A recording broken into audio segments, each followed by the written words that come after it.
School Freeware's Word 2007 tutorials. Tutorial 1, Getting Started. We're creating these tutorials to help people find a job and to increase the job security of those who have employment. By knowing Office, you can become a better teacher, employee, or student. There's a 60-day free trial of Office available at Microsoft's website. If you're learning Office to help you find a job, you can do so without spending any money. You can also use these tutorials to study for the Microsoft Office Specialist and the Microsoft Certified Application Specialist exams. Some colleges and universities grant college credits for passing these exams, so please check with your school. This is Word 2007. As you can see, the user interface is very different than what we are accustomed to seeing with the other Word programs. The most notable change is that the traditional menu system has been replaced by this tabbed menu system here. Let's start in the upper left-hand corner. The circle with the Office logo in the center is the Office button. Inside is where we'll find commands like New, Open, Save, and Print. Just to the right of the Office button is the Quick Access toolbar. The toolbar holds commands that are frequently used and can be customized to meet your needs. Simply click on the little arrow next to the toolbar and you can add or remove commands. There are also more commands to choose from, so you can have a full range of your frequently used commands. Also, you can add commands by simply right mouse clicking on the command within the ribbon menu and then clicking on Add to the Quick Access toolbar. I'll right mouse click now and select Remove from Quick Access toolbar, and the toolbar now is set back to the state it was when we first started this program. Below the Quick Access toolbar is the ribbon menu tabs. The ribbon menu tabs are a combination of the menu and toolbar systems that previous versions of Word used.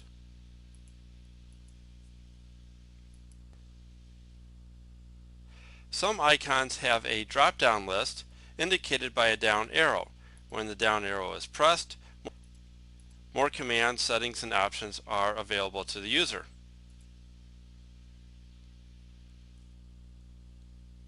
In addition to the drop-down list, there are scroll arrows.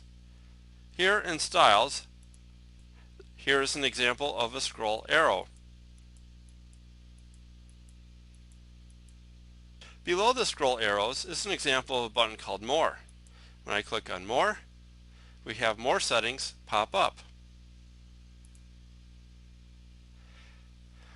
Now, what you see here in the ribbon menu tabs is not every command at this point. If I were to click on this picture here, I get the picture tools and the format for the picture tools pops up. If I were to click on this graphic here, the drawing tools, and when I click on format, I get the drawing tools settings for this particular object. If I were to click off of this object and back on the page, that particular tab disappears. Because all commands cannot fit in the ribbon, some sections have a box with an arrow in it. This box is really a button. When I click on the button, a dialog box appears and I have all the settings for the particular category. In this case, it is the font dialog box. I'll cancel this. Unfortunately, it seems that Microsoft wanted to hide its help, and you'll find help in this little area over to the far right top corner when I click on the question mark. The help dialog window should appear, and inside I can browse different help categories and settings.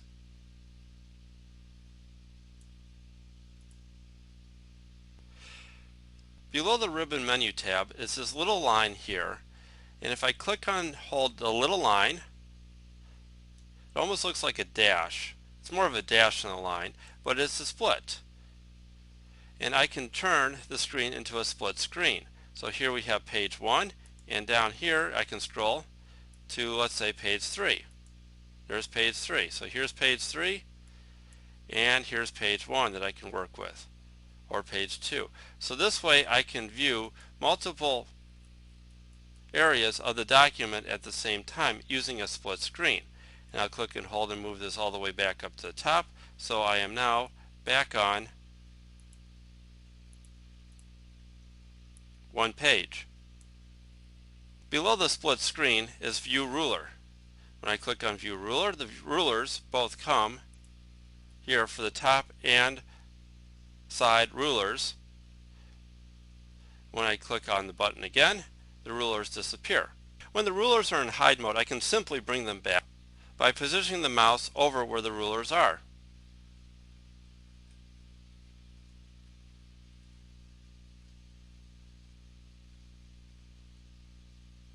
Moving on, below the scroll bar,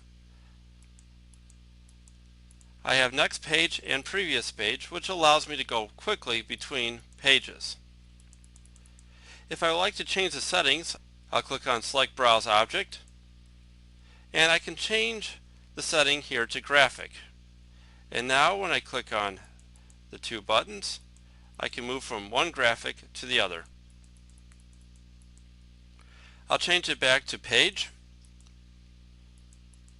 and now I can go back and forth between the pages very easily.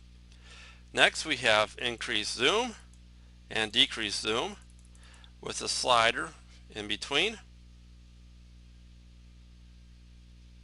And this area that displays the percentage of the zoom, if I click on this area, I get the zoom dialog box, which I can change from any of the settings. We can go to Page Width. I can go to Whole Page. I can show many pages. And I can set it back to normal page width, and there we are. Next to the zoom is the page views. Right now we are currently on print layout, and I could change it to full screen reading if I wish. There it is. I'll close this down. We could view it as a website. We can view the page as outline, and we could view the page draft. I'll set it back to print layout, and we'll go back up to page 1. Here we have proofreading, word count, and page 1 of 3 currently that shows the page numbers. If I click on it, we go to Find and Replace dialog box with the Go To tab for easy movement between the pages, or the selection, or the line, or the bookmarks, or the comments, or whatever you happen to have. I'll close this down. There are two more things I'd like to show you before this tutorial ends.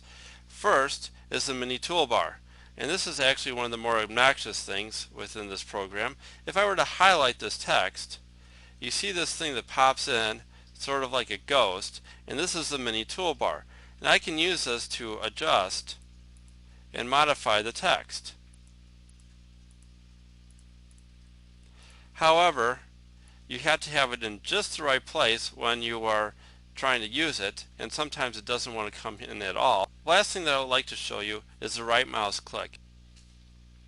For example, if I simply highlight this text here, right mouse click, I get the mini toolbar here in front of me, but also I get all of these nice settings to choose from, and typically the programmers with Microsoft have been very good at putting the most common used settings within the right mouse click. So if you can't figure out how to do something, typically you'll find it someplace within the right mouse click. I'll right mouse click on the picture, I get formatting picture, I get size, I get text wrapping, insert caption, change picture, cut, copy, and paste. If I right mouse click on the graphic, I get formatting the auto shape, order, grouping, and so on. And so it makes it very convenient if you get to know the right mouse click and its settings here, because it makes things a whole lot easier for you.